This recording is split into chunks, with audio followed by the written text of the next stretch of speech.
Blog Talk Radio.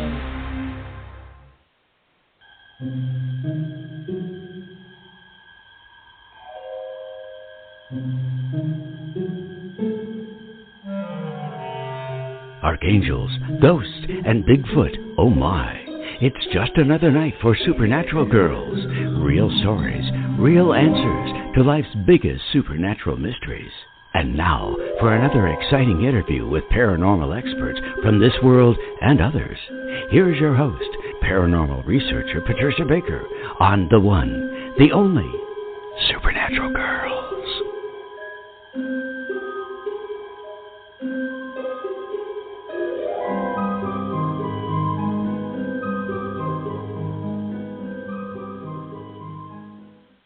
Welcome, everyone, to another exciting episode of Supernatural Girls Radio. I'm your host, Patricia Baker. I am here with my co-host, PK. How you doing tonight? Absolutely fabulous, because I can't wait for our guests to get on. Been waiting all day. We have been talking about our guest all week. My goodness. We are so excited, aren't we, to have William Stickevers is here with us tonight. We are so honored because he's the master. So we are definitely going to have a lot of things to go over tonight with William. You guys are in for a big treat and a lot of great information. So, PK, you get the night off. You don't have to do any predictions because William's going to take care of all of that. That's right, and I get to listen to somebody that I can represent to my clientele of how great he is. Exactly. He is the best. That's why we call him the master, right? Definitely. Not a question about that one. No. So I wanted to first give out just a couple of Grabavoy numbers. I know everybody's having fun with these things. So here's one to remove blocks, 91688. Again, that one is 91688 to remove blocks. And another number is prosperity confidence. I like this one. 87467894. 87467894. And please be sure to email us your stories on what's changing in your life when you use these numbers. As you know, these help you to bypass any old programming and get right to source and get right to your goals. So we keep hearing from people saying all wonderful things are happening. Somebody was just looking for a house, and it just, I'm telling you, it was like magic. This thing just turned up. It was the perfect house. It was the perfect price. And they bought it. It was theirs within a week. So there's also a real estate number I'll be sharing next week. Yeah. It's nice when it's easy like that, and it just comes to you. That's when you know it's really divinely guided. So anyways, those are your numbers that you can play with all week, so be sure to have fun with those.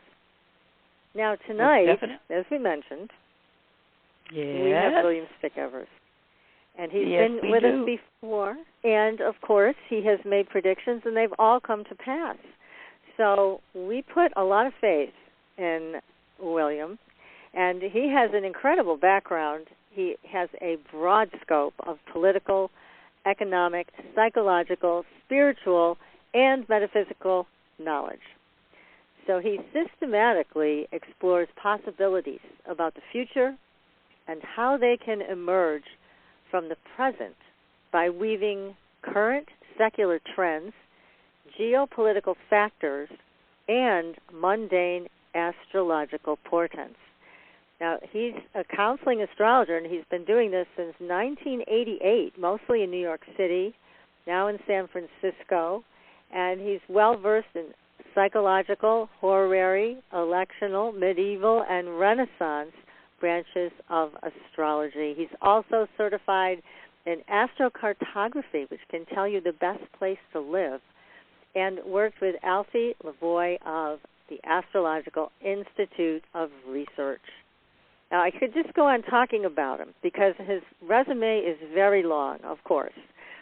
but I'd rather talk to him and see what he's got to share with us tonight. So let's bring him on the show. William, welcome to the show. Oh, thanks for having me back again, Patricia and PK. It's always great doing shows with you guys. You have a wonderful podcast, and we cover the gamut each time, and it's always a lot of fun. Oh, thank you.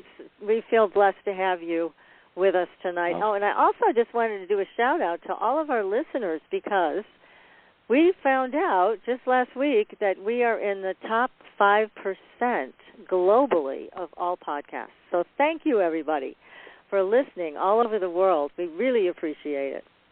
So, William, gosh, there's so much to talk about. Oh, my God. Where should we start? What would you like to start with? Well, I think we should talk about, the biggest astrological factor at work that's shaping, forming, and informing every aspect of our lives, including the collective ambient. And that would be the Saturn-Uranus square alignment that's been operative since late January, early February this year, and will continue to be into next year. And that alignment basically covers the wide gamut of high strangeness that we're seeing more so in the news. We're seeing it all over the place in the weather. We're seeing it with bizarre and uncanny events and outcomes and scenarios. One of the things we're seeing right now is of acceleration and intensification of this cancel culture and boycotting of people and shadow banning and all of that. We're seeing more and more of that, and that's going to be a common theme of what the Saturn-Uranus is going to bring. We see it connected with disruptive technological innovations. We're seeing that especially in the crypto space, but we're also seeing it with the emergence of technology such as the electric cars that now have built-in AI systems. We're going to see it a lot more in many areas this year, a lot of disruptive developments. For example, we'll probably see the first AI automated self-serve Burger King, right? And that will just begin to... We're seeing it with truck driving. We're seeing AI truck driving. We see self-automated truck drivers now, truck driving, which there is no need for drivers. This is all being prototyped and tested, and now it's going real time. So we're going to just see a proliferation where everything will be chipped. We're going to see the Internet of Things come alive this year, but we're also going to see a lot of civil disobedience, youth defiance. We're going to see a lot of resistance. We're going to see a lot of protests. We're going to see very like a class warfare, right? We're going to see the haves and the have-nots. There's going to be a greater gap. We're going to see the wealth inequality gap grow tremendously this year. It'll be sort of contradictory to what the government's trying to do. They're injecting more and more money in the system, and they're putting all this money into, they're basically propping up the economy, but in doing so, what they're really doing is creating an even greater wealth gap, and we're going to see civil disobedience break out far greater than what we saw last year during COVID. So we're going to see a post-COVID dystopian scenario unfold, and while that unfolds, you'll have half the population engaged and focused on it, and the other half of the population will be in cognitive dissonance, where they won't want to deal with the facts, deal with the reality. There'll be a total disengagement, sort of like what we're seeing now with the border crisis. We're seeing government being ineffectual at a level. No matter what they do now, we have a border crisis that is totally out of control. We just had I believe we had the border czar, with President Biden assigned a czar who actually stepped down and then was stated, the White House stated, but there is no crisis, right? So we had this is an example of cognitive dissonance, where there's no real journalism anymore. More and more problems are cropping up. Unemployment, explosive unemployment, stagnation, a scenario what we saw in the 70s with creeping up inflation into double digits. We're going to see a lot more of that, and the cognitive dissonance will be with the other half of the country that doesn't want to acknowledge it. that we have major news networks that don't follow up on it or don't go too deep into it or completely ignore it, a White House that's not held accountable, a government that's not held accountable. And so you're going to see this growing divide, and more disturbing revelations after the fact about the vaccines, about the reality of COVID and its source and how they handle it, and who was really behind some of the policies that were very disruptive, that almost caused a near deflationary, complete collapse of the global economy. We're going to hear a lot of disturbing revelations after the fact. Well, we can't do anything about it now, but now it will be revealed. We're going to see a lot more social controls, loss of freedom in certain ways. We're going to see there'll be like the elephant in the room, where the cognitive dissonance is there, and they're talking about everything except the elephant in the room. The elephant in the room could be the mass migrations and immigration that's coming through, the Mexican-Texas border. It could be what's happening with China, what's happening, the brewing crisis in Ukraine. We're gonna sense that we don't have a leadership that can really deal or handle any of the protracted crises that are already in process or on their way or converging. And I'm seeing like a set of resets, reboots, reforms happening at all different levels. And the biggest thing probably happening now is the World Economic Forum is going to meet, and the title is the Global Financial Reset Initiative. It's actually called the Great Reset Initiative, and it's dealing with the resetting of the global and geopolitical system that has been in place since 1945. So they're all meeting. Kamala Harris will be there to lead the way, along with Prince Charles, who's probably going to become king. I'm seeing that the Queen is going to abdicate sometime this year, or certainly into early next year. She's going to be transitioning her position, her power, her title off to Charles, who's now leading this. He's certainly now one of the key members of this World Economic Forum, which is effectively the globalist, right? This sort of globalist initiative. And I'm seeing tech censorship, deplatforming, like I mentioned earlier. That sort of Big Brother authoritism, David versus Goliath scenarios, people taking on the government, class action suits, moral hazard, where more and more people are putting more and more of their money into the stock market. I see this bubble getting bigger and bigger and bigger. And this reminds me this year of 2008, when everything was great, remember? Yeah. Everything was great in 2008 until kaboom, right? And we're moving in that direction. And it's going to be even bigger and badder. So we're going to see that moral hazard take place. And so a lot of people are going to get hurt. We're going to see like 10 million people walk out of their homes. So as we get closer and closer to this event. So this is what I see happening. Go ahead. What did you say, PK? When will you see that's place, the financial bubble breaking? Yeah, so we're going to have an intimation of the financial bubble breaking around June, around the time of the solar eclipse. We're going to have an intimation. It's not going to be a full-blown meltdown. There'll be an something is wrong. And that happened, by the way, in March of 2008 when Bear Stearns went down and we saw the market take a hit, and then everything was back to normal and the bubble kept growing. But people got warnings. They got warnings. And smart people, the people who did the big short, by the way, were the ones who took action when they got that warning. So we're all going to get warned, but most people will continue to stay in, buy more, and keep celebrating, because we're going to see.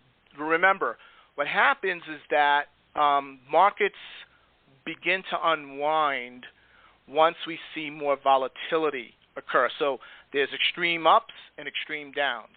And as we get closer and closer to the moment, we'll see extreme movements in home prices, extreme movements in nearly everything, right, that's in a bubble. It's really the everything bubble in this sense.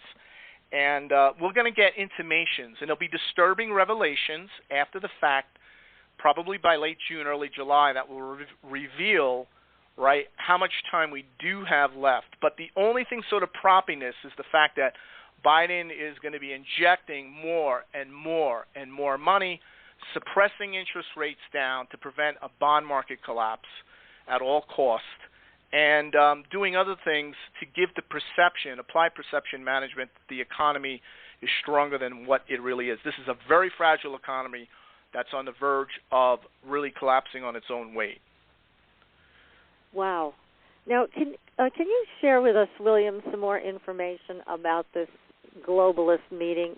What's their end game with us, little slaves, and them holding all the power? What's this all about, so people can understand it?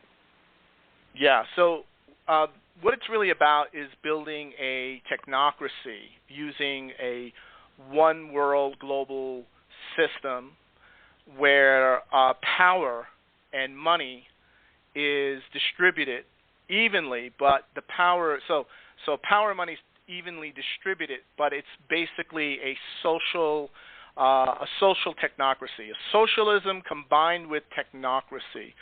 And the people at the very top of the pyramid are the ones that control policy. So we no longer have governments, right?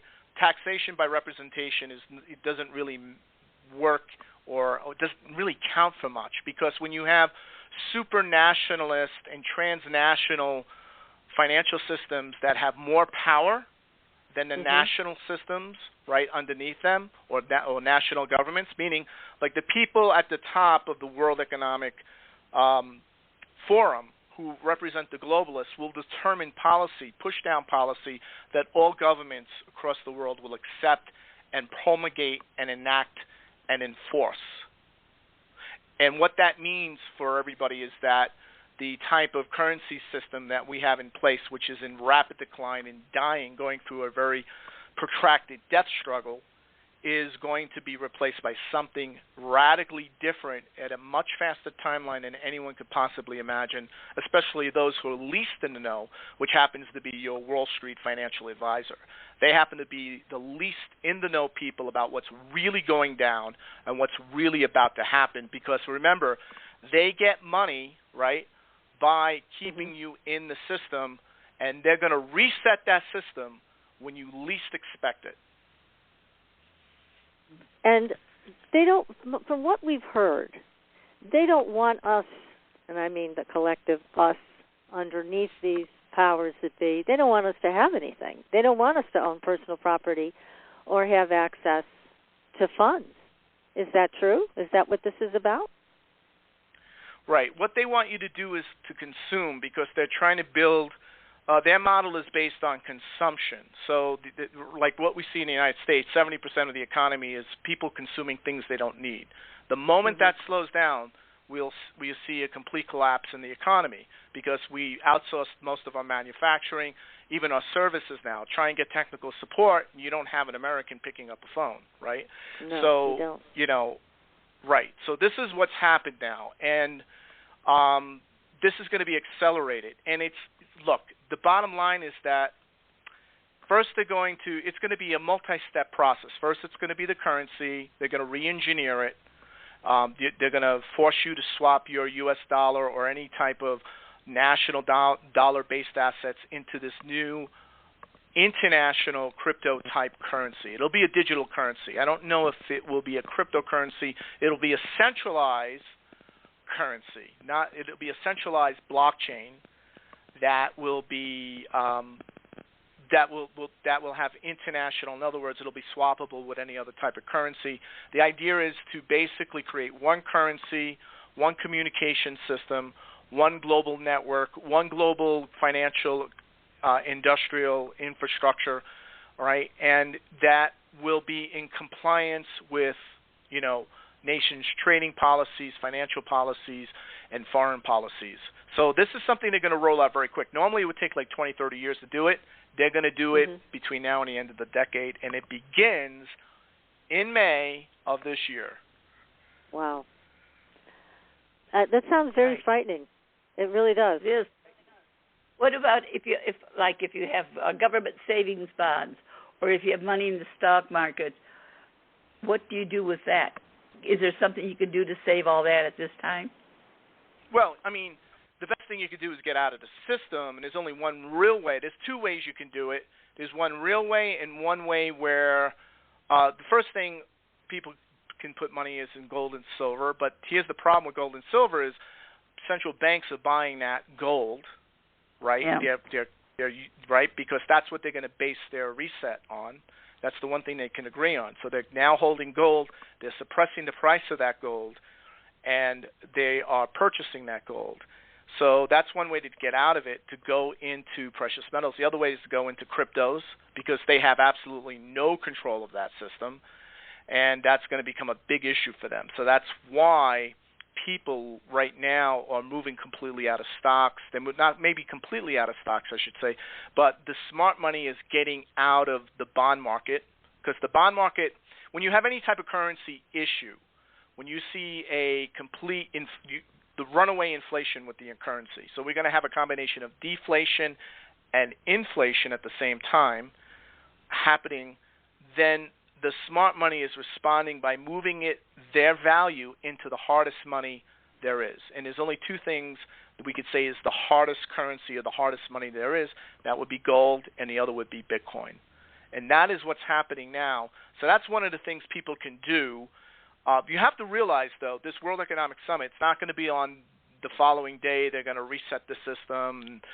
What's going to happen is we're going to see a number of edicts and proclamations and policy changes that will be rolled out very rapidly from May all the way into the end of this year, and with a timeline on it. Starting February, your savings account will be transferred from the value it is now to this new currency, and it'll be a process. It won't be a one-day affair or one-week affair.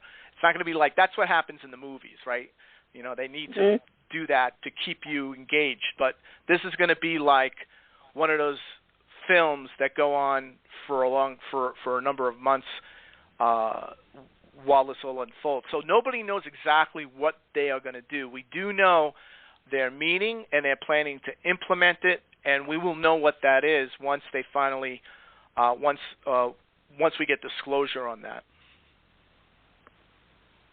Yikes. It sounds so Very overwhelming. For sure. Because, people just don't know. Some people have money in stocks, some have it in government bonds, and some have it in a savings account, and then, of course, your stocks. So, in essence, everything's in jeopardy. Everything's in jeopardy. The only thing that's not in jeopardy is gold and Bitcoin, and silver to a lesser degree. Well, actually, you could argue that silver, because silver is in massive demand. But the problem is there's price suppression on the precious metals. However, when there is a reset, the only thing that the central banks will agree on in order to reset to a new currency system and to have it partially backed by will be gold. And that's why anyone holding gold now is can be a benefit of that reset. And when you talk about holding gold, exactly what are you talking about? Actual gold? Well, owning gold, actual physical gold, or you can do it physical gold, like not gold stocks or anything like that. It's actual gold. No, not gold stocks. Yeah, not gold stocks. We're talking like you could use one gold where you can purchase the gold, they hold the gold for you, and you can liquidate that gold or collect it. It's up to you. So these types of services are now available, but it's still physical gold you're owning, right? And you can liquidate it at any time. Well, with something like that, how does one really know who to go to purchase this, to know that they are in fact getting what? I'm assuming they'll give you a certificate or something for it, but how do they know who's the good guys and who's the bad guys? Well, that's what you got to do the research. One thing I like about One Gold, it's audited monthly, it's insured by Lloyd's of London, and there's a whole host of disclosure protocols that they have the metal, right? That they have the metal to back, right? What they sell. So if you purchase $10,000 worth of gold and you're holding it there, you could redeem it, have it sent to you within 24 hours, or you could decide to convert it back into cash. And that's probably the safest thing to do at this point, because it's not easy to hold a lot of gold and silver. So I'm just giving you an example. And again, I'm not affiliated with any of these recommendations. I'm just giving an example. I happen to know One Gold is a reputable company, and there are other companies like One Gold out there that do the same thing. So it's like owning Bitcoin in a way. Well, I've heard that they are actually going to try to control Bitcoin and all the other coins. Have you heard about that? Some efforts being made in that direction? Because it is a problem anybody who's for saying them. that doesn't understand.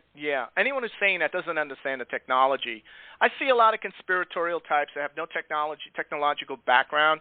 I'm a former IT engineer. I've been in this been doing it since the 1993, and worked in Silicon Valley before I left the industry and did this full time now with astrology. I can assure you, and I was doing Bitcoin back in 2011 before anyone knew what it was, making predictions on it accurately, because I understood technology and the astrology. And anyone who says, oh, they're going to try and take it over, is just creating, conspiracy theory to get good talking points.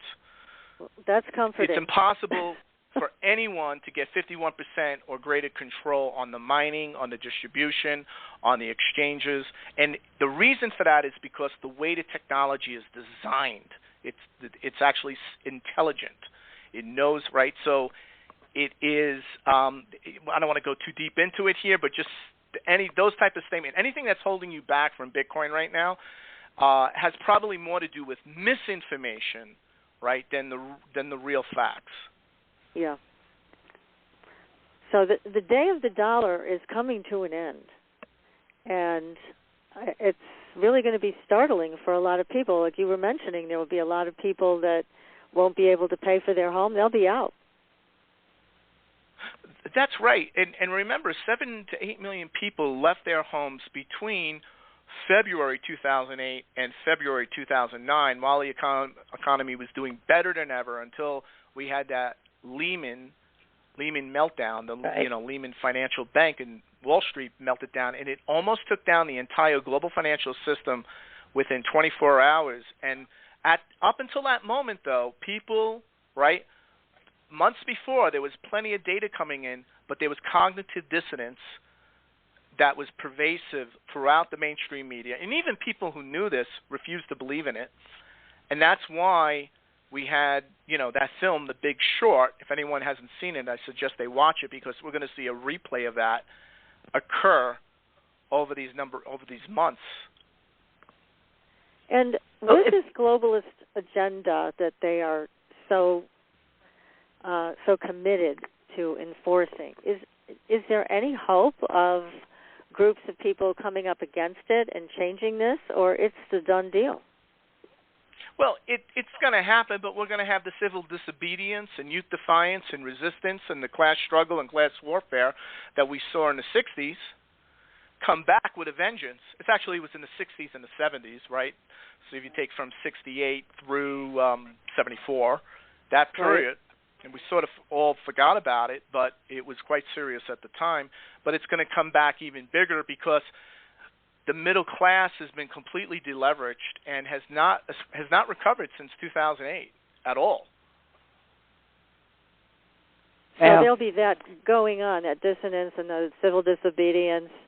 And is that going to make a difference? I mean, is that going to help us to fight against a one-world takeover like this? Right. Well, there nothing is for certain, right? I would say we're going to see a beginning of a movement, if it hasn't already started, where this Saturn-Uranus is making people painfully aware of the real facts they've been in denial about, didn't want to believe before, or believe it had nothing to do with them, because now it's impacting them, and people are diving and going deeper. Now, I think one of the things that really set this off is the fact that almost everyone I talk to believes, regardless how they voted, that this was not a fair election.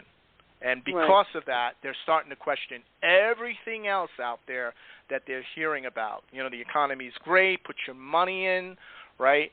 This is all good, jobs are back. It's the Biden, they're calling it the Biden recovery, right? This is all false. It's a false narrative to keep us compliant, tax-paying citizens. Right. What if a person has held back some cash over a period of time? Now, will they be able to do anything with our cash money as we use it today? Or will that have to be negotiated into something else, or will it be worthless?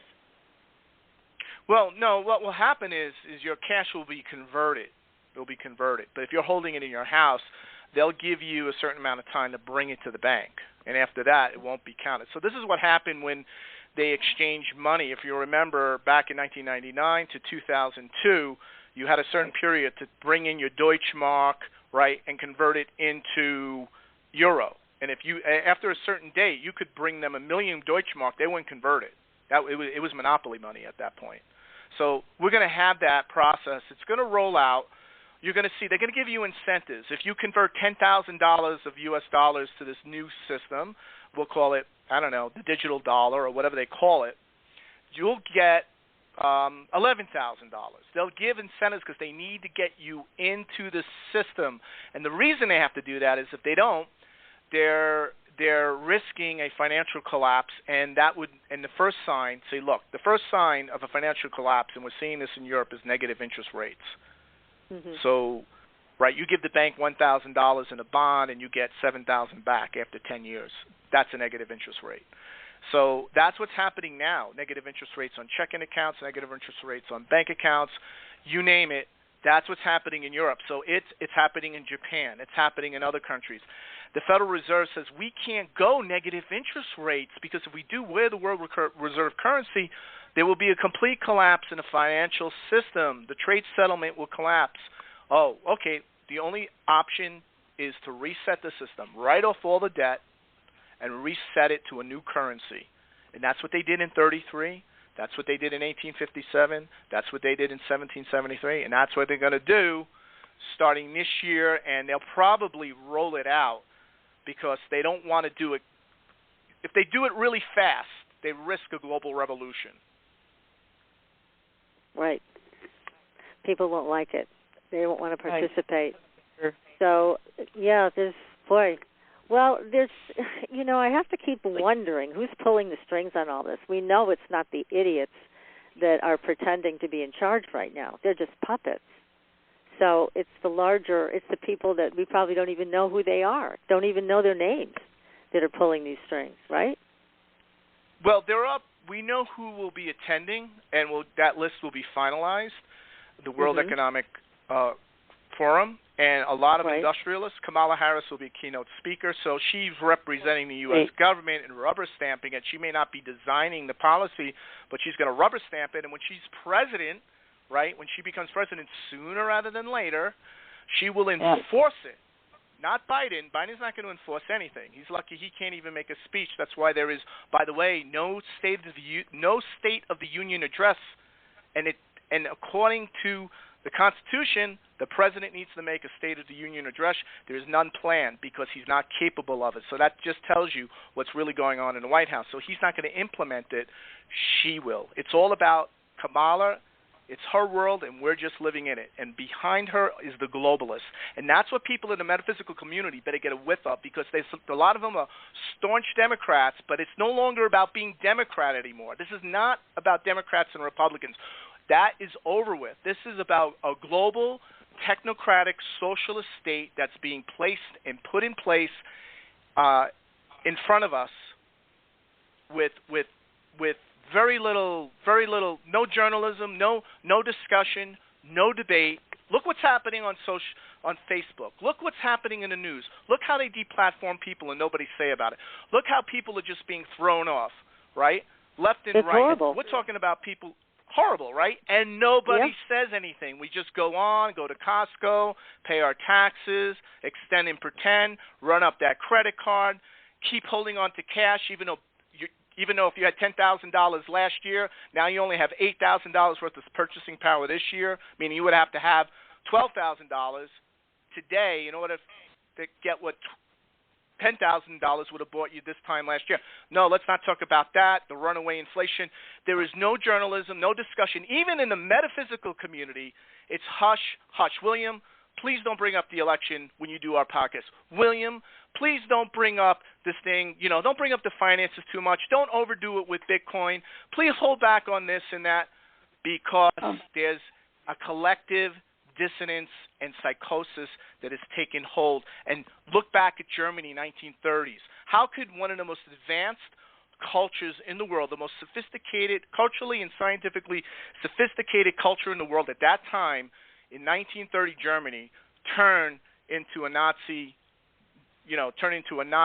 government within 3 years? Exactly. And yet it Terrifying. happened right in front of everybody, and they just looked the other way. It's That's like, right. when people are how many unbelievably countries naive. did they have to invade? I'm sorry, I didn't mean to cut you off. How many countries did they have to invade before finally, right, they decided, that's it, we need to go to war. This is it, right? They had to go. They went into Sudetenland. They went to this. There was all different countries they began to invade. Finally, Britain said, that's it. We're going to do something about this. God. Right? And then the rest escalated. And then within how many months, 143 countries were at war with each other. Good Lord. Just so you're aware, and I think you already know this, William, we're all in favor of you discussing all of those things. That is definitely. why we want you on the show, is because hopefully anybody who isn't awake yet as to what's going on has a choice now to completely wake up and get what's happening. It's crazy little things. It's like my grandkids, they were given bonds for different things over the years, and now they said, well, maybe we should start cashing them in pretty soon. And the bottom line is they probably should. Absolutely, and they should put it into Bitcoin. Cash is trash. Listen, everybody, cash is trash, because you had $10,000 in 2011. You would need $17,886 to have the same purchasing power. You're getting killed out there. It's just absolutely like holding on to cash at any level. So look, these are not easy things to do. I realize what I'm recommending here is to consider the fact that the situation we have right now is very similar to what was happening in the 30s and the 1960s, a little bit of both, before the big blowout began. Please share about your crypto group, because I know there are people that would like to join. I'm going to join your group. I'm very excited to, because you present the whole package in terms of what we should be doing. So how can people sign up for your group? Yeah, I mean, they can, well, first of all, let me tell a little bit of a story about how it got there.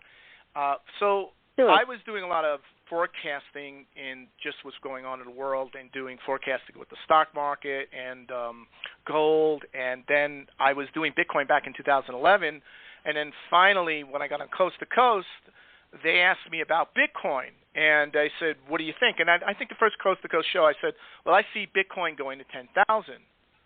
All right, and I think a year later or a year or two later it did, and they had me on again, and they say, what do you think about Bitcoin now, right? And, I told them that I see Bitcoin, and this was a prediction I made. I think this is back in, I'm trying to remember exactly the year, but it was a few years ago, where I said Bitcoin will become the number one global financial asset class, surpassing that of gold. Of course, I mean, I'm sure a lot of people were chuckling. Now, remember, at that time, Bitcoin was about $8,000, right? So that was in March of last year.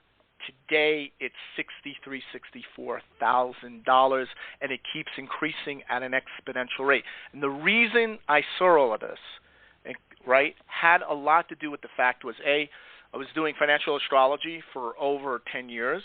I was in the world of computer engineering with a computer engineering degree since the early 1990s. 1993 is when I enrolled, and I graduated in 1996, worked in New York and Silicon Valley up until 2017, right? So I had the background, had the ideal background, the ideal,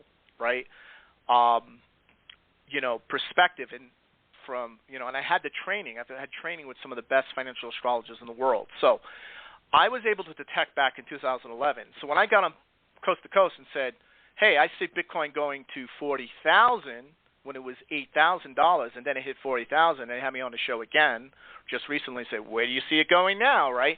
A lot of it has to do with, right, so when that happened, and everyone said, William, you were right, you must do a membership. So I decided, okay, I'm going to do this membership here, and it's, this membership in this membership, what I do is I give the perspective and the strategy. And a lot of people say, well, I'm not an astrologer. And it's like, I do all the astrology heavy lifting for you. I just basically show where I show the price movements and the graphs, and I try and keep it interesting. And I really try and keep it interesting. And then I talk about what else is happening other than Bitcoin, and what the altcoins are, what the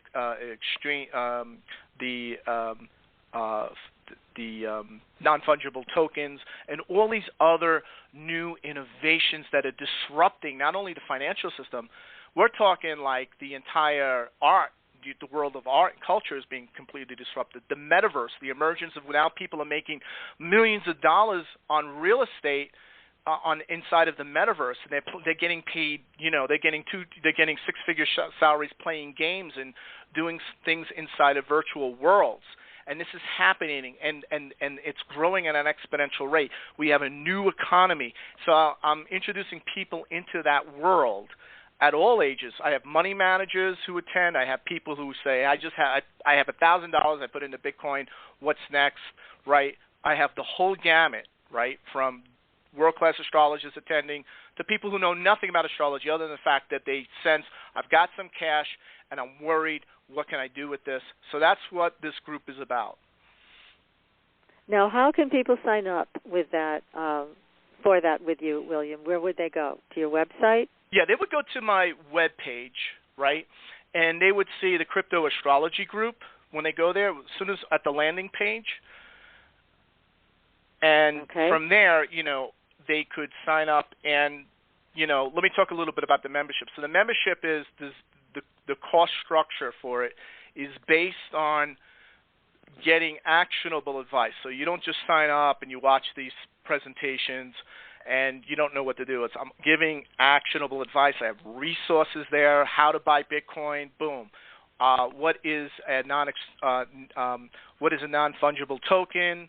How can I get in? How can I buy an how can I buy them? So I get into it all. I mean, point where people know we look at the fundamentals, the astrological, the pumpermentals as they call it, right? And we put it all together, and it basically will come with forecasts, right? I basically forecast all the different coins, especially Bitcoin and Ethereum. The risk, I do talk about the risk, the potential rewards. I focus on altcoins in particular and new asset classes. So I'm really doing the best I can do. You're covering everything. Yeah, I'm covering everything, and I'm trying to give a very high-level perspective and keep it interesting, not get so caught up into the minutiae of things. And, again, it's a learning process. I'm here to really advise and educate and to guide, but this is a learning process. It's like learning a language. It's like learning as a social dance. This is like learning how to cook. This does not happen overnight. It's something you have to work with. You've got to get used to the language. You've got to, until you have money, until you sign up and get a Coinbase account and move your money into Bitcoin and then into these altcoins and monitor it and watch how it goes, right? You're not, it's very hard to learn it at a distance. This is something you have to be immersed in to get mastery of. And the reason you want to do this, the reason I'm telling people, encouraging them, is because this is the only way, right, other than investing gold, to really move your money in order to move your money into and to learn from, so that you can be part of the future that we are moving towards. So you need to get into the game, and now is the time to get into the game, because look, what happened today? You know what happened today. No, didn't get a chance to find out what. Go ahead, tell us all. Coinbase? Yes, it had. Hint? Right. IPO. Well, actually, direct offer. IPO. What does that mean? The fact that this time last year, if you would have asked Jamie Dimon, J.P. Morgan Chase, if you would have asked anybody, hey, what do you think about crypto? What do you think about Bitcoin? Right? They would have said it's a scam, it's a joke, it's a Ponzi scheme. Yeah, there's right? still people and saying now, that. Right. But wait a minute. Coinbase was evaluated at $100 billion today in its IPO, right? Where the Yes. price went from $250 per share to $350 per share within a matter of hours. Wow. Yes. Where's all the Wall Street know-it-alls on that one? Exactly. And that means it's here to stay. And let's go back to 1995. What happened in 1995? February 1995, right? In February 1995, that's when Netscape did its IPO. Remember? No one will use the internet, right? People, that's just for pornography, right? You know, I've heard it all because I was going to get my computer degree at Hofstra University, and people would tell me, why are you getting a degree in that, right? And here's the thing: when Netscape went IPO, then what happens? Yahoo, Google, Amazon, the rest is history. It just exploded.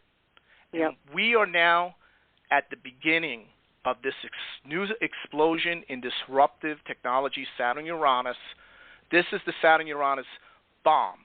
But it's a bomb where it'll empower you and disempower the postmodern world that we've been enmeshed in since the end of World War II, right? That brick-and-mortar analog world, it's collapsing fast. Mm-hmm. Yeah, and by it the is. way, You don't want to be on the wrong you side of all of this, though. That's for sure, because when you talk about this globalist agenda, this has bothered me for a very long time. It just, to me, sounds like slavery at its worst. So, being able to get involved with Bitcoin, to understand cryptocurrency and make the change now, it sounds like it's going to be a very helpful thing to do. And that's putting it mildly. You're talking about the housing market taking a drop. We'll get to that in a minute, but I just want to say this. Those astrologers out there saying, hey, or podcasters saying Bitcoin's going to be overtaken by China or, going to be controlled by governments, or those saying that it's a high-tech Ponzi scheme, or those people in finance that, are still saying that, don't understand the technology of blockchain, and they don't understand the archetypal astrological ambiance and factors that are behind it. And that is what they're missing. And this is, look, you want to stick it to the man? You want to opt out of the global socialist technocracy that the great Kamala Harris is going to promulgate and enforce during her presidency, then you need to invest in cryptocurrencies.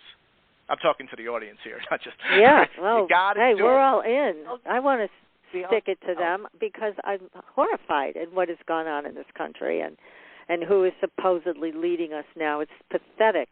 So, yeah, I want to know more, and I want our audience to know more, too, because I don't want to see our audience members get kicked out of their home because they have worthless cash and they can't pay their bills. I mean, I can't imagine anything worse, to be out on the street after thinking you have security in your mortgage or home, whatever. It'll all be gone. That's right.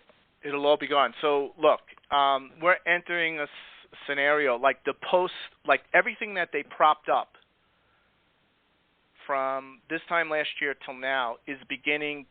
The damage control is starting to wear off and break down.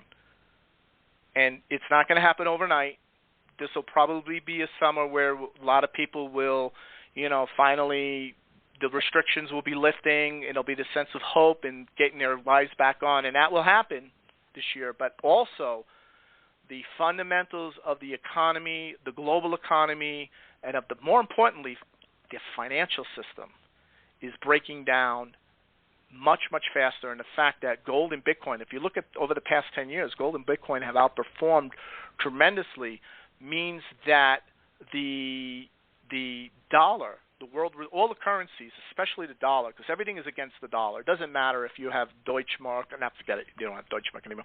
You have euro, yen, right? It doesn't matter because it's all based on the dollar. The purchasing power of the dollar against Bitcoin, against crypto, against gold, against silver has been declining at an exponential rate downward. And that is what they do not discuss. And that means the cost of goods and services are increasing more then you are being compensated.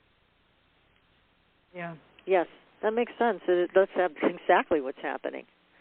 Anybody should know that by just taking a trip to the grocery store. You come out with 2 little bags, it's like $300 minimum. Right. And here's the thing. Think about that's a good point, because one Bitcoin back in 2014, for instance, could only buy a week's worth of food. Today, it could buy you a Tesla. Right. Incredible. Yeah. Right?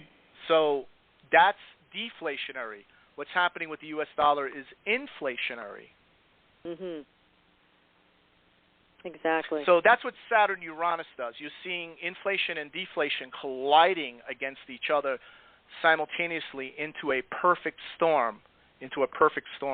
And so that is the biggest, I mean, there's other things we'll talk about. We're seeing that with the real estate market as well. Look, the interest rates are being suppressed, but they're starting to creep up now. Yeah. And there's a lack of inventory on homes, and the interest rates are still low relative to what they normally are.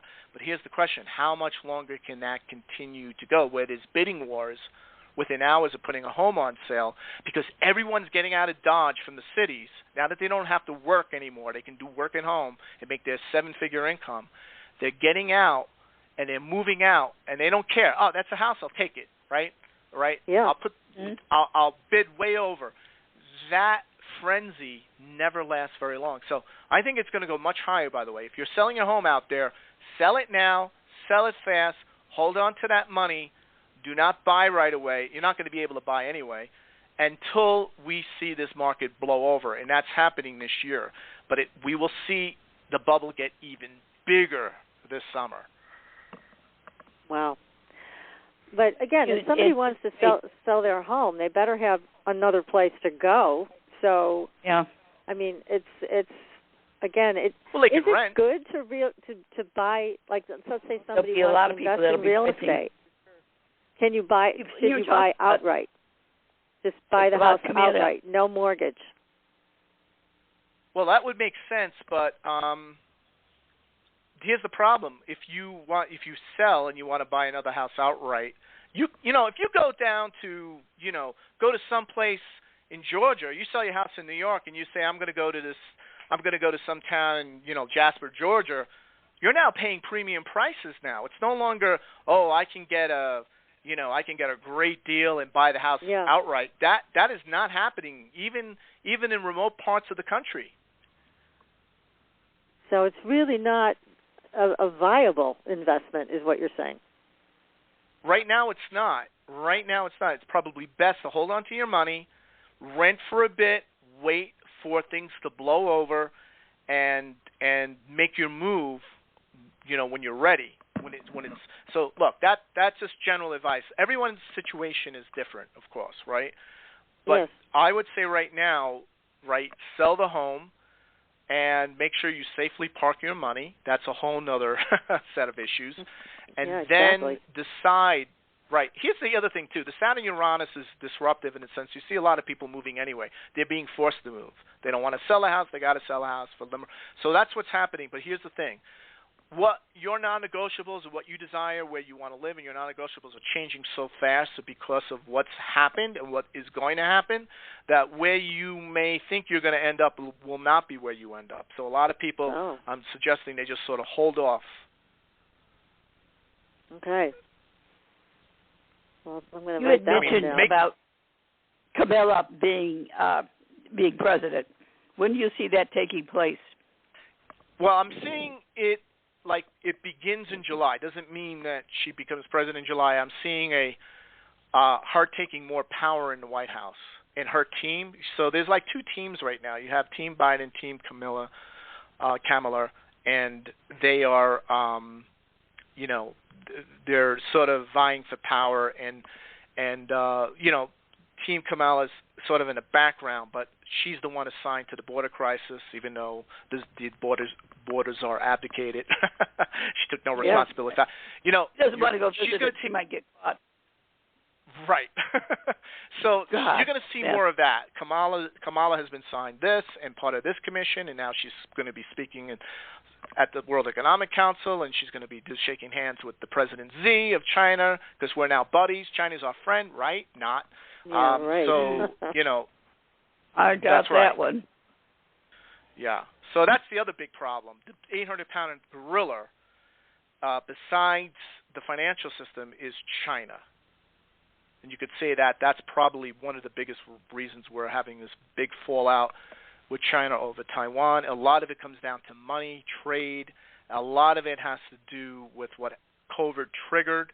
And a lot of it has to do with the fact that they have made it clear that China 2025 will be fully implemented, meaning they will be the world hegemon and dictating policy and control. And they're coming out with their global world reserve currency. It just came out. It was just released. And they're planning that money. Right now, Biden is concerned, and this is a big article today in the Wall Street Journal, that the administration is concerned that the DCEP, which is their version of Bitcoin, the national Chinese version of Bitcoin, will be able to work around the U.S. dollar system, the SWIFT system that we have in place, meaning that, like, if we put sanctions on a country or a corporation, that people will be able to use this digital Chinese coin and bypass the U.S. dollar, being able to do whatever they want. In other words, the power of the dollar to exert control, maintain control on all countries, right, who must use it to buy oil and trade with each other, they'll be able to use the Chinese DCEP, their cryptocurrency, all right, as a replacement, and this would destroy U.S. power very rapidly. It sure would. So that's the other crisis, folks. The other 800-pound gorilla is China. Not alien, fake alien invasion. No. Whoever's saying that is highly misinformed. It's China. It is the problem. It's our currency. It is the problem. It's the fact that we have no leadership in a civilization that is becoming a technological civilization every day and in every way. There's no vision in this country. No, nobody's leading it. They're just muddling around with some agenda that I certainly can't support. I mean, what is their agenda? Well, it just that's a good appears question. I don't think anybody knows. This country Whatever as to the wall, country. I guess that's it. It just seems to be that they want to destroy the country. You know, let everybody run through our borders, tax the hell out of all of us. You know, that's the other thing that they have planned is all these new taxes. So there goes the money. Yeah. Look, this is what I see, right? Big government, big tech, big business, big society, crony capitalism, lemon socialism, too powerful to jail, too big to fail, a post-scarcity plutocracy, universal basic income, and universal credit. That is what they are about. But they are about putting that type of managed democracy, inverted totalitarianism, and managed democracy in place that conforms to this larger geopolitical global financial system that is being hammered out at the World Economic Forum on May 18th in Singapore.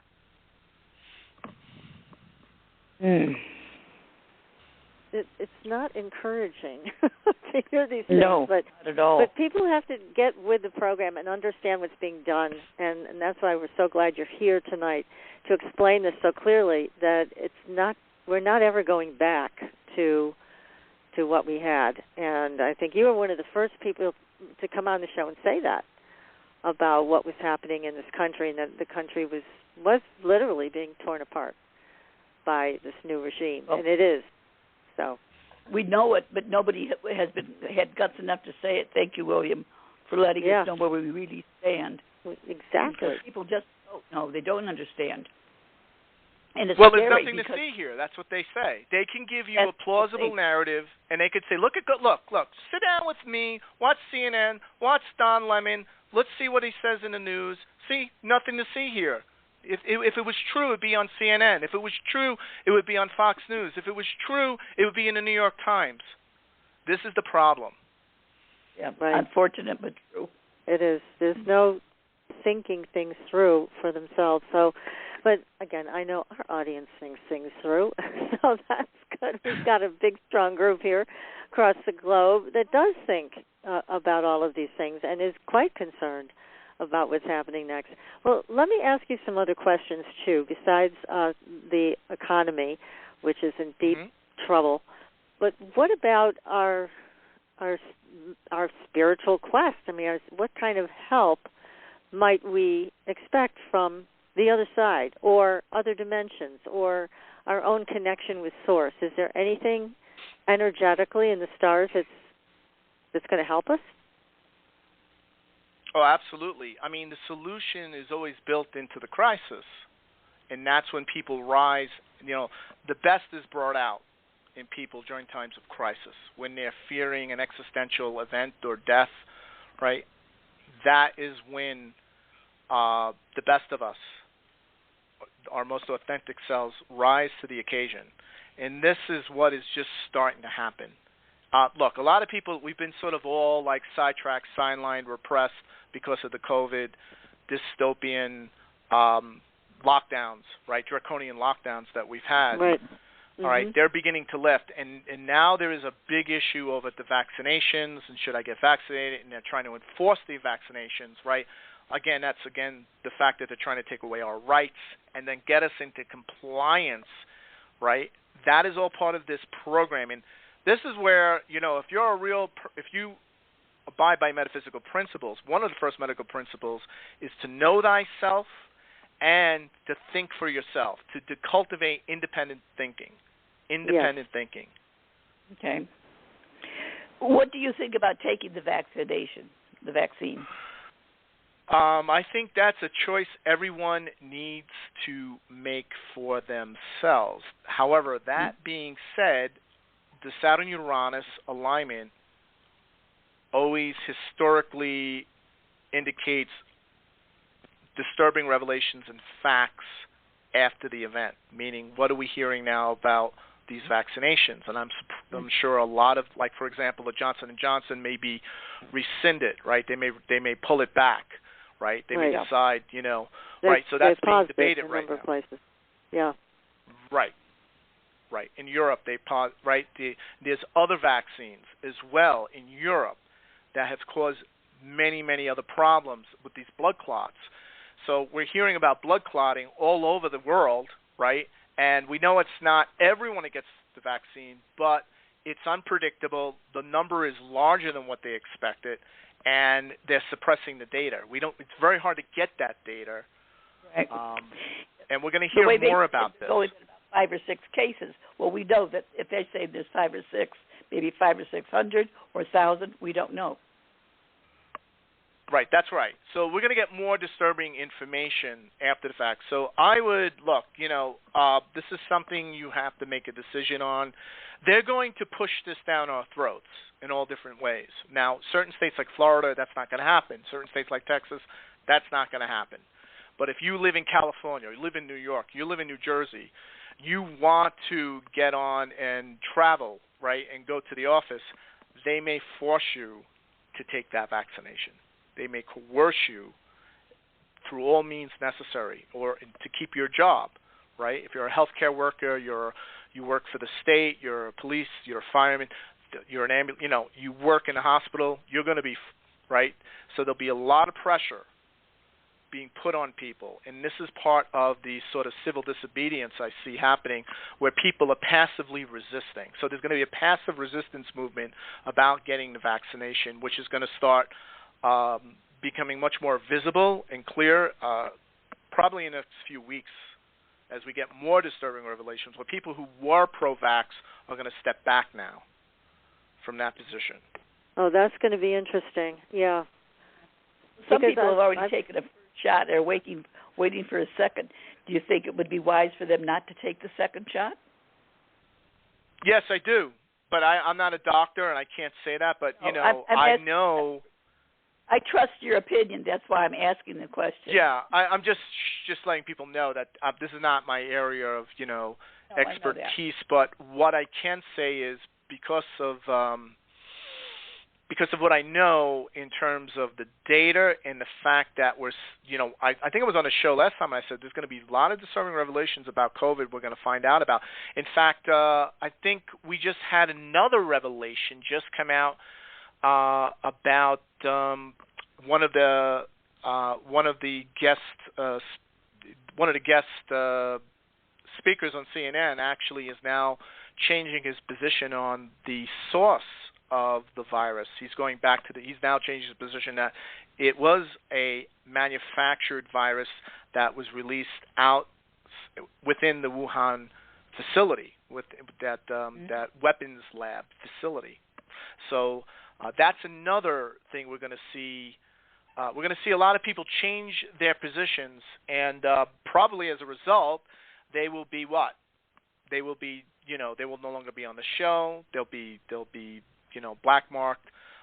Very similar to what we saw back in the 50s. Remember, with the where people were being accused in Hollywood of being communists, right? Yes. So, right. Mm-hmm. Yes. Right. Yeah, we're going to see a lot. Scary. Right. So there's a lot of medical professionals that have come out and said things about this vaccine, and I encourage everybody to please do their own research. I mean, do your research. If you want to know if you should take the vaccine or not, I would suggest that to everybody.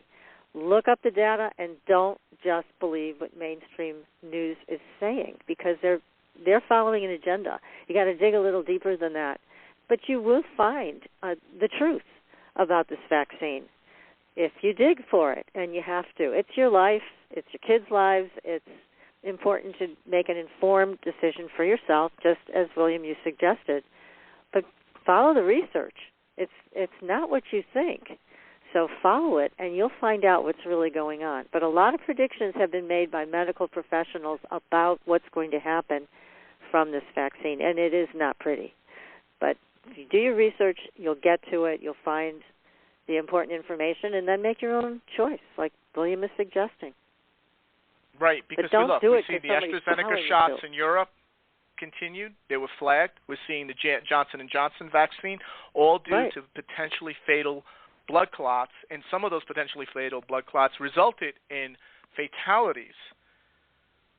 Yes. And the numbers are growing. They're not diminishing. No, they are growing, and they're also growing for thrombocytopenia, which is, again, very much related to the blood, to blood clots. They have a number of cases that have come directly from the vaccine, and even that was in mainstream media. So, but what's really concerning, and you talk about people with their cognitive dissonance, I cannot believe how many people ask, have you gotten your vaccine? Why is it anybody's business? That's your personal medical history, your choice, your decision. Why does everybody think, or a lot of people think, who've gotten the vaccine, that they have the right to tell you have to get the vaccine? Have you noticed that? Right. A lot of that groupthink, right? Oh, it's just insane. I've seen a lot of pressure, not just even from these communities of whoever these people are who insist to get the vaccine, but I'm seeing pressure from people who get it. It's almost like they want you to be in there with them. You have to get it too.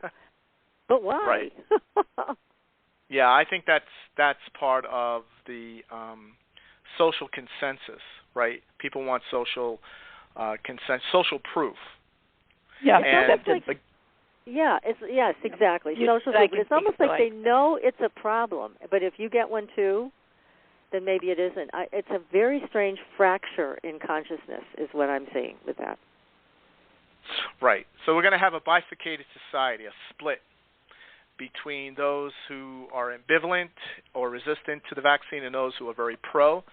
And we're going to see more and more, we're going to see like a country ditch the shots, or at least we're going to see, I believe we'll probably see a European country. It'll start in Europe. It won't happen here because of Biden-Harris running the show, but we're going to see at least one country, my prediction, will pause or suspend at least until they can do a independent review of the shots. I believe there's going to be more data coming out that's going to possibly, especially the reason I mention Europe is because many European elections are about to happen this year, this summer. So there's going to be a big issue for them.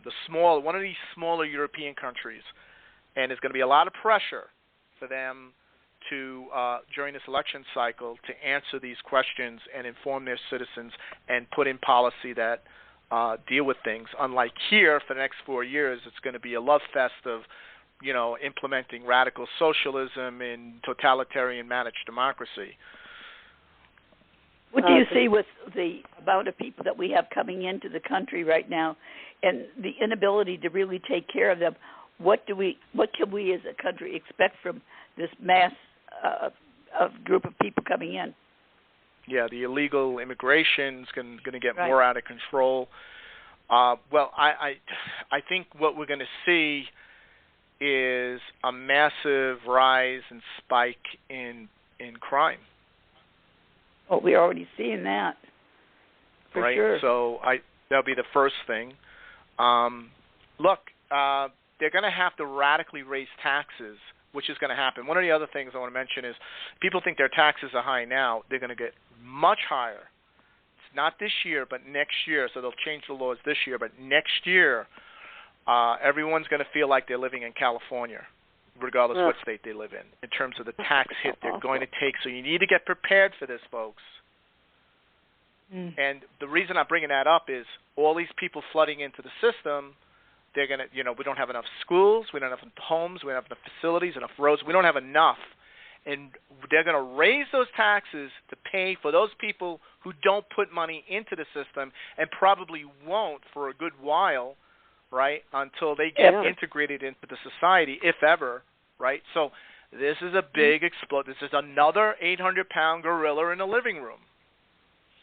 Yes. It's awful. Just awful. Sad. I mean, that song, "We're Not Gonna Take It," right? That song, right? No, but that song, that theme, gonna become big this summer. It's a shame because so many of those people were basically coaxed and encouraged to come this direction, and now they're stuck in a no man's land, just like everybody is where they're going. Absolutely. Look, we don't have leadership anymore. We have a president who can't even walk up the stairs, on Air Force One. I mean, look at that. That was absolutely telling about, right? He doesn't give a State of the Union address. This has nothing to do with the fact that he's a Democrat. This is way beyond that at this point. The man is ill. We are beyond that. Never have been put into power. Right. People made fun of Reagan's. They were saying, Reagan had dementia. Towards in the second term of his administration, and there was signs of that. But I could tell you, after watching a good documentary on Reagan recently released on HBO, Reagan had it a lot more together. Even if he did exhibit some very, very early signs of dementia. In his administration, he was he was giving speeches, he was out there, he was still very much engaged with Congress, and you don't see that happening with Joe Biden. I mean, absolutely. He never got out of the basement long enough in his basement to get anything. That was the sad part about it. Right. So the fact of the matter is, when you have transits like you have right now. Right, you have these type of transits out there. The Saturn-Uranus, the theme, the Emperor has no clothes, is a very powerful Saturn-Uranus theme. If you go back to Hans Christian Andersen, when that story was first told, it's based on an older story, but when he retold that story, there was a Saturn-Uranus alignment, and that story where the Emperor has no clothes is going to apply very much as a major theme to the Biden administration as we see more and more things unfold, or where we realize that he's not all there, and nobody wants to call it. Yeah. And let me tell you something. If you were Putin, if you were President Xi of China, if you were the president of some other country, would you not take advantage of that? Good grief. Right. I certainly would, and they are, and they will. Right, and they will. They're doing it now. They're doing it now. There's a power gap, right? And he has a hostile vice president vying to fill in his shoes who wants nothing to do with him, never liked him to begin with, right? We know about that history. They have bad history together. Right. And so this is the perfect storm scenario for any major bad actor in the world to take advantage of the United States, take advantage of us in terms of the power vacuum that is building, and the global financial markets where there's, we can have bad actors undermine our system, and that's part of the World Economic Forum. So look, folks, this is a time when you need to apply your metaphysics more than ever. You need to be like pedal to the metal about this and not just airy-fairy. It's going to get real, even more real than last year in a different way. Now, William, didn't you say something on one of the shows that you were on last year about a very unusual thing that would happen? And I think it was this year. It was like something out of the Twilight Zone. I mean, besides this horrible regime we're under, something more supernatural that was going to happen. Yes, and I'm still seeing that high strangeness where we're going to see an event, probably something similar to what we may see another major UFO event, which has a level of high strangeness to it, like when we saw the Phoenix Lights. But I'm seeing something much more undeniable. So I am seeing some type of event emerging, which I can't quite put my finger on. But what I do see happening is people are going to get much more. I'm seeing like a spiritual revival, and part of that spiritual. So America's had 4 spiritual revivals, and I'm not talking necessarily just religious revivals. I'm talking where spiritualism, mediumism, what we saw in the '60s, intense interest in revision of metaphysics and astrology. I'm seeing that happen particularly this year, but it's going to correlate with some other events in the world that are going to trigger it. Oh. Like an awakening moment. Mm-hmm. An awakening When do you event. see that happening, William? Yeah, I'm seeing that happen more towards the end of the year, but it starts in June. It starts in June, and between June and December. Okay. And there is supposed to be a report coming out June 1st about UFOs. Do you see that as some level of disclosure or not? Or is that just going to be another few breadcrumbs they throw our way? Well, there'll be 2 versions of that. One will be the classified version of the report and then the public version of the report. Now, the fact that the public version of the report is going to come out, it's official. It's about UFOs. It's about craft that are not from Russia or China. They can't say, well, there are things out there, but we don't know where they're from, right? So that's over with. Now we know they're not of this world. So we're going to probably get more information on that it's a military, it's officially, although this has been an issue since 1947, it's officially a military problem for the United States. That there are, this is not just about craft that are making observations on U.S. military facilities or aircraft carrier strike groups, right? It goes way beyond that. So there's going to be disturbing revelations about that, which they will say everything in that report far short of what and who is occupying those craft. Because the moment you start talking about the Rubicon, the red line in the sand would be crashed extraterrestrial craft that are being reverse engineered. So it'll go very deep, but not go as far as that. At that point, then you have a big problem, right? So it's going to be another level of disclosure, but not the level of disclosure we would have had Trump remained in power. Yeah. What a shame. What about President Trump? Is there any place for him and helping us change all of this, or not? Well, he's going to be the ultimate power broker between now and 2022 for the midterm elections. And so we're going to see a lot of Republicans who are Republican in name only, who are running for re-election, not win their primaries due to him. He's going to be very influential in putting people into place that can potentially stop this globalist movement. Remember, these bills have to be passed. Once the World Economic Summit meets and they come out with these policies will then have to be ratified by those respective government congresses and parliaments and promulgated by their prime minister or presidents. And if the U.S. doesn't do it first, it doesn't matter if England does it. It doesn't matter if Europe or Russia. It's us. We need to lead it. All right, not that, right? That's not. They need to implement that first. Once we do it, everybody else has to follow. So that is what's so crucial about this. And Trump is going to try and put people in there to stop that in the best capacity he could serve between now and 2022. Good. Yeah. Good grief. But people need to take action, like they need to get more involved. Put your money in Bitcoin. Put your money in cryptocurrencies. Get a gold position. That's the first start. Stop putting your money into the system. The more you keep using, you're swiping your card, keeping it in stocks, keeping it in bonds, keeping it, using the U.S. dollar as a means of trade settlement in any capacity, or investing in things that are based on U.S. dollars, you are empowering this corrupt system that's ultimately going to steal your wealth when they implement the reset.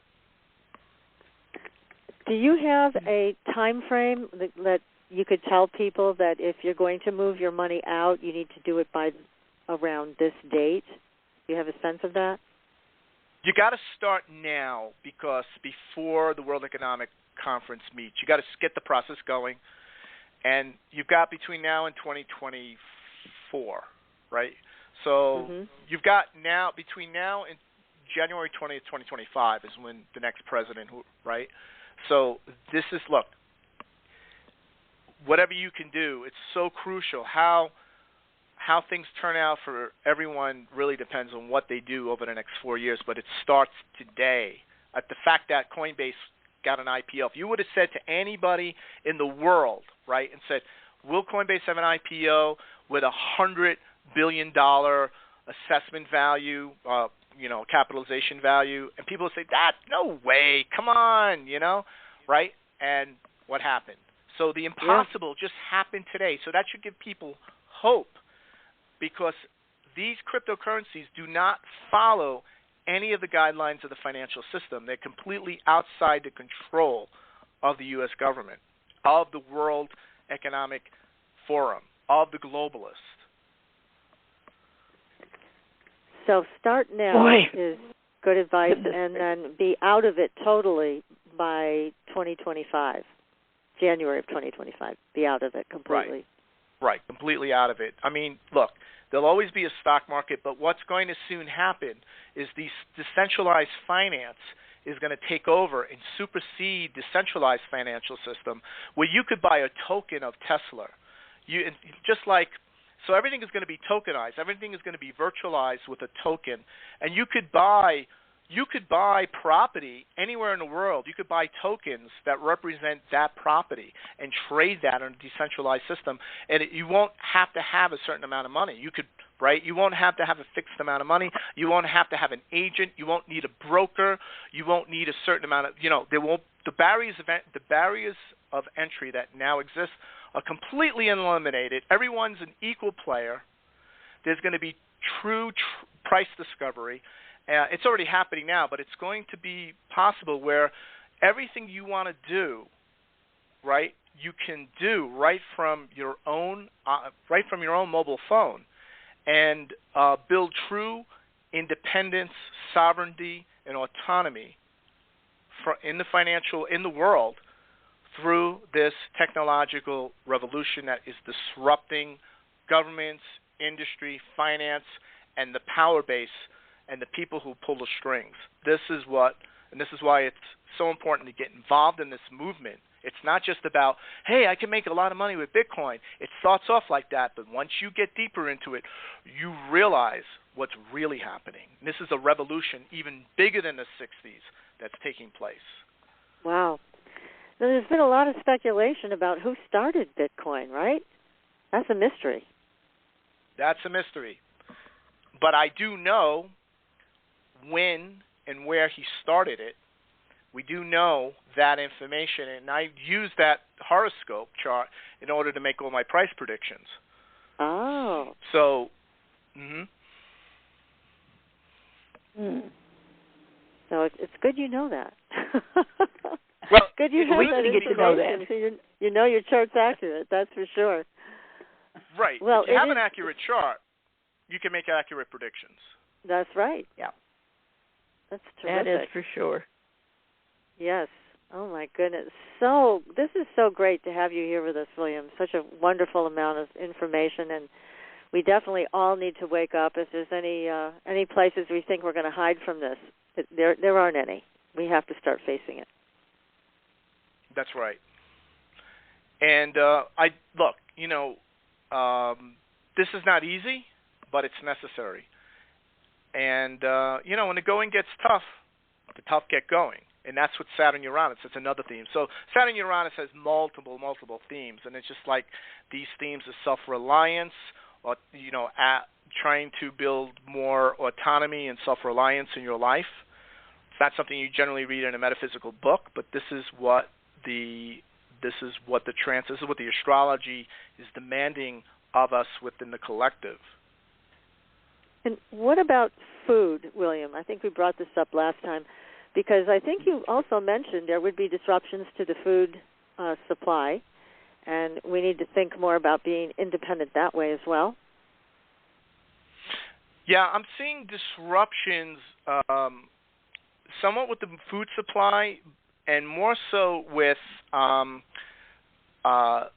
industrial supply chain and like in electronics and a lot of things that we sort of take for granted, So I'm seeing disruption in manufacturing and supply chains, but it's not due to COVID.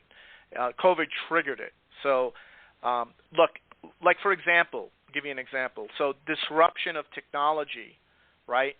We also see where things break down, infrastructure failures.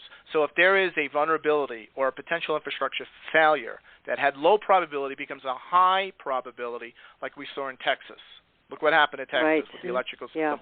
Completely failing for weeks, right? Yeah, in the freezing cold. Freezing cold, right? And look at the damage, and they still really haven't recovered from that. So we're going to see structural breakdowns. We're going to see we're going to see a lot more of that this year, where a lot of our infrastructure, and I'm not just talking about roads and bridges, although that's going to we're going to see a bridge break. We're going to see a lot of things, certain vulnerabilities, massive internet outages, or where there was certain security vulnerabilities, where people's accounts are getting hacked by bad actors, in rogue countries. We're going to see a lot more. So wherever there's a vulnerability, you've read an article about it, but there's no funding, no interest, no this, no that, boom, it's going to hit us with a vengeance this time, and it's going to expose that the emperor has no clothes because he doesn't have an answer, he doesn't have a solution, he doesn't talk about it until 2 weeks after the fact because he's, incapacitated, right? So we're going to see a lot more of this, and people, this is going to all break out. All of this is going to sort of like this breakout moment where people are catching on, like we're really on our own. Yeah, we are. I think people need to see that's perfectly put. We are on our own. Absolutely.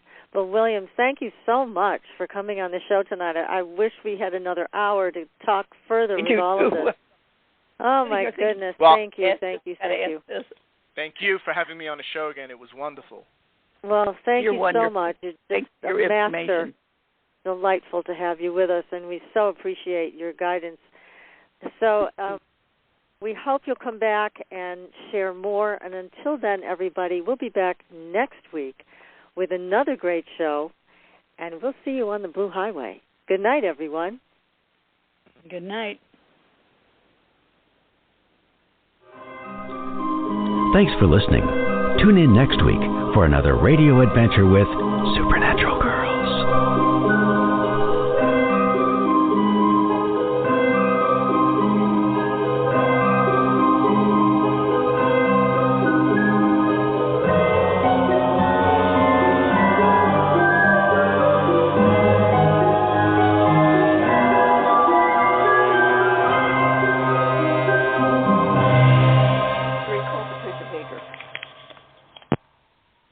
Thank you so much, William. That was terrific. Oh, you're very welcome, Patricia. I really had a good time. I'm going to sign up right now for your class. All right. I can't wait to join your class. This is going to be so much fun, and I'm so glad you're offering it. Great. I really appreciate that. And try and catch the first video. I mean, they're not short videos. They're about 2-3 hours. But if you could just, that'll get you caught up a little bit. So you'll, but if you can't, that's okay. I definitely will. No, I definitely will. And I'm very much looking forward to wrapping my mind around all of this. I've been doing some studying on my own and also with this other group I'm involved with. But I think I really want to be a part of your group. So I'll sign up and pay for it right now. And thank you again so much. Oh, you're very welcome. And I'm looking forward to being on the show again, and we can talk about more supernatural things. But I think today we covered it pretty well with what's happening with the global scene. And people, you talked about exactly what people need to hear. This is the kind of stuff people need to hear to just shake the cobwebs out of their head. So it was perfect. Thank you. Thank you. So I look forward to seeing you both at the because I have a Q&A after. So when I do my presentations, if you're available to see it, we have a live Q&A, and look forward to any of your questions and absolutely. insights. I'll probably be too shy to ask them because I don't know enough yet. But as I get my footing in this, you'll hear more from me. So that's good. All righty. Okay. Thanks again, William. Really appreciate it. Okay. You have a wonderful evening. Take care. You too. Bye-bye. Bye-bye. Bye-bye.